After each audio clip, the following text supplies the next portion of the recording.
One and only Peace. நான் குற்றம் சாட்டுகிறேன். முதல் குற்றவாளி இந்த அரசாங்கம், இந்த காவல்துறை, இந்த உளவுத்துறை.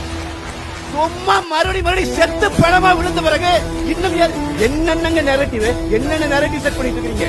முதல் நாள்ல தொடங்குனதுல இருந்து இப்ப வரைக்கும் நாங்க கொண்டு போய் ஒரு அனுமதியை எழுதி கொடுக்கிற போது காவல் நிலையத்திலே எவ்வளவு பேர் வருவார்கள் என்பதை நாங்கள் சொன்ன பிறகு தனித்தனியாக ஒவ்வொரு நகர செயலாளரை, ஒவ்வொரு பகுதி செயலாளரை, ஒவ்வொரு கிளை செயலாளர் வரைக்கும் ஐஎஸ் தொடர்பு கொள்வார், உளவுத்துறை அதிகாரி தொடர்பு கொள்வார். சார் எத்தனை வண்டி வருது, சார் எத்தனை பேர் போறீங்க, நாங்க சொல்ற கணக்கு மட்டும் எடுத்துக்க மாட்டார். டோல்கேட்ல ஆள் நிக்கும் உளவுத்துறைக்கு, டோல்கேட்ல இந்த டோல்கேட்ல இத்தனை வண்டி கிராஸ் ஆயிருக்குது சார், சோ இவ்வளவு கூட்டம் வரப்போகிறது.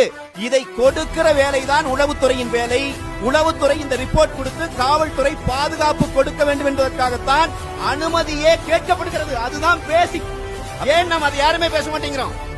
விஜய் நேரம் கழிச்சு வந்தார். விஜய்க்கு கொடுக்கப்பட்ட நேரம் என்ன சொல்லுங்க, அனுமதி நேரம் என்ன? 3 to 10. 3 to 10 அனுமதி நேரம் கொடுத்தது யார்? காவல்துறை. அனுமதி கொடுத்த இந்த நேரத்திற்குள் விஜய் 2:59 வந்து கலவரம் செய்திருந்தால் விஜய் குற்றவாளி.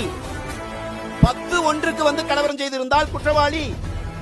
3 to 10 வரைக்கும் முழுமையான நேரமும் பாதுகாப்பு கொடுக்கிறேன் என்று காவல்துறை உத்தரவு கொடுத்திருக்கிறது.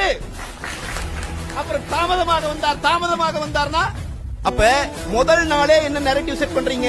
அவர் லேட்டா வந்தார். அவர் லேட்டா வந்திருந்தாலும் பாதுகாக்க வேண்டிய பொறுப்பு உங்களுக்கு இருக்கிறது என்பதையும் சேர்த்தே நான் சொல்லுகிறேன்.